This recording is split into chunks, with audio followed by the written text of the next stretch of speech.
Assalamualaikum warahmatullahi wabarakatuh. Di video yang lalu kita sudah belajar mengenai panduan cara penggunaan bahan ajar 3D PDF. Pada kali ini kita akan langsung menuju ke bagian 2, yaitu langsung praktek menggunakan bahan ajar 3D PDF untuk menggerakkan objek 3D-nya. Langsung kita mulai dari awal saja, yaitu membuka file. Kita buka filenya dulu. Dan kita akan langsung loncat ke bagian 2, yaitu materi sistem bahan bakar diesel. Oke, kita masuk di bagian 2, yaitu mengenai materi sistem bahan bakar diesel. Di sini kita akan membahas mengenai ilustrasi komponen-komponen sistem bahan bakar diesel dalam bentuk objek 3 dimensi. Langsung saja kita akan review komponen-komponen tersebut dalam bentuk 3 dimensi. Fungsi bahan ajar ini adalah untuk memberikan pengetahuan mengenai bentuk, lokasi, dan juga posisi komponen-komponen sistem bahan bakar pada engine diesel.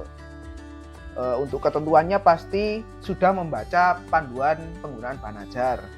Lalu kita bisa menggunakan LCD atau proyektor untuk menampilkannya, dan pastinya kita sudah menginstal aplikasi Adobe Acrobat Reader.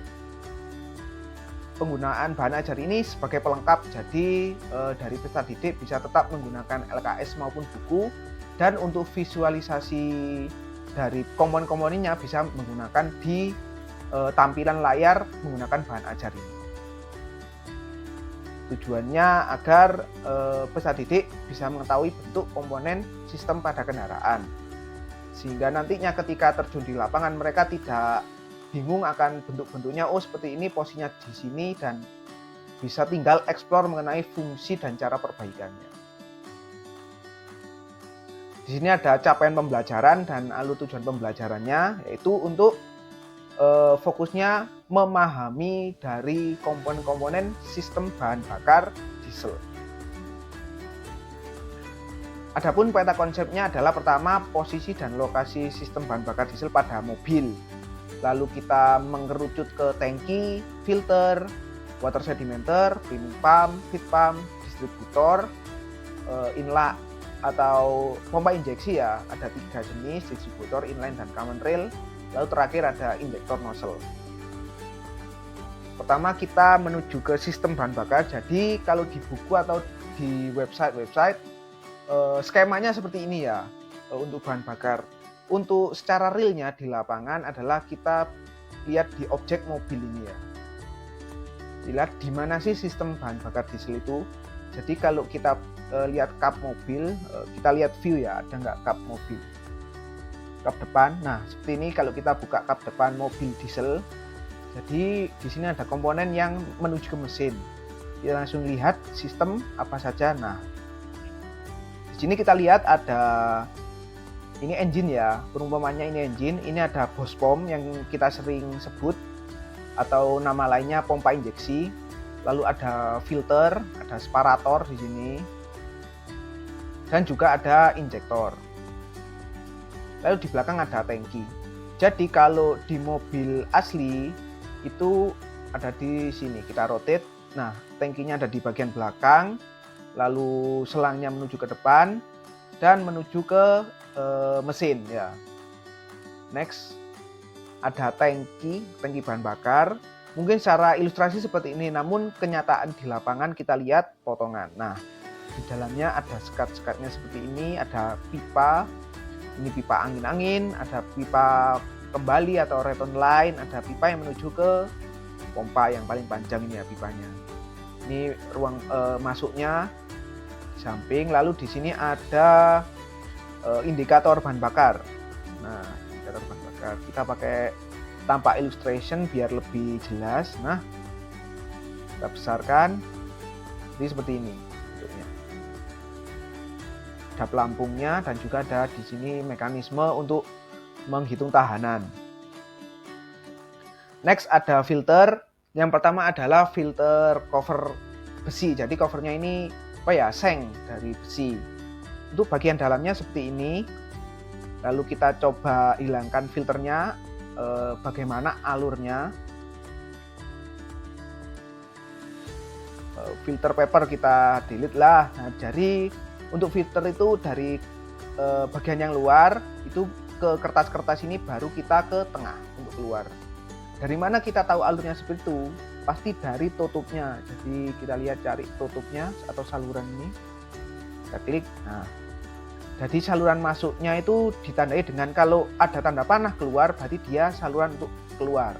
Jadi ini masuknya dari samping ke filter tadi, baru ke tengah untuk keluar menuju ke hose pump atau pompa injektor. Next,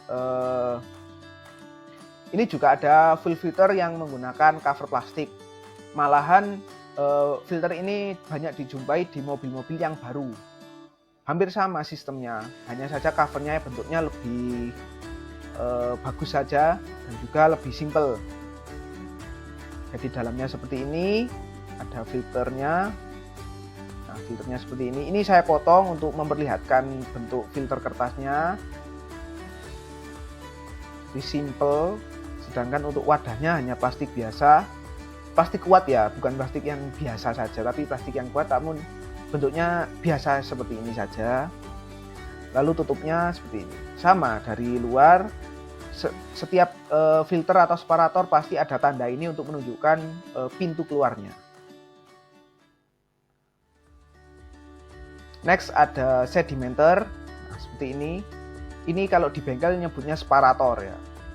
Jadi untuk memisahkan air dan juga bahan bakar. Jadi ketika kita lihat seperti ini, ketika bahan bakar masuk, maka tidak ada selang yang panjang ya. Jadi air dibiarkan untuk mengendap di bawah, sedangkan di bagian atas adalah bahan bakar yang akan keluar. Karena air memiliki massa jenis yang lebih berat daripada bahan bakar. Maka di sini untuk mengendapkan. Nanti kalau terlalu banyak, sensor ini akan menunjukkan ke indikator bahwasanya air sudah banyak di dalam separator, bisa kita buang dari bawah maupun kita buang seluruhnya. Separator ini juga bisa untuk menampung atau mengendapkan dari kotoran-kotoran kasar juga ya. Jadi intinya semua yang lebih berat daripada bahan bakar akan mengendap di sini.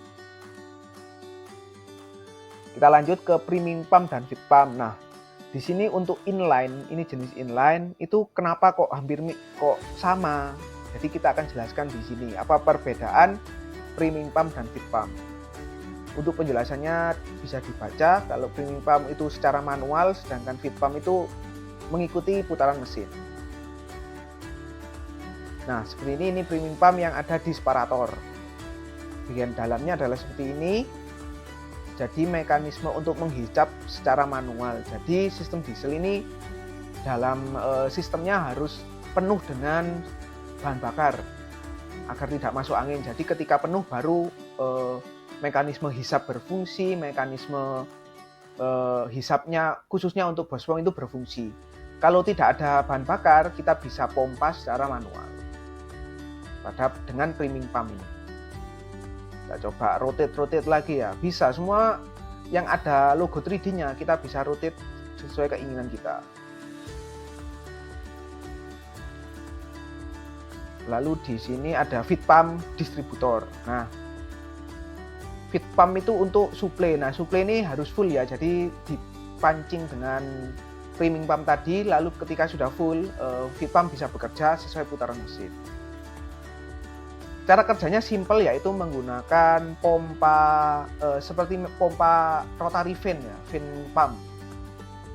Jadi cukup seperti ini saja. Jadi masuknya tadi dari atas, dari sini masuk, lalu nanti dipompa untuk masuk ke dalam memenuhi distributor. Untuk bagian dalam distributor akan saya jelaskan di bagian bawah. Next adalah, nah ini untuk yang di inline, priming pump dan feed pumpnya jadi satu. Jadi priming pumpnya ada di sini, cara kerjanya sama manual, sedangkan feed pumpnya dia pompanya digerakkan oleh cam dari inline. Nah, kita akan tunjukkan di mana posisinya di pompa injektor inline-nya.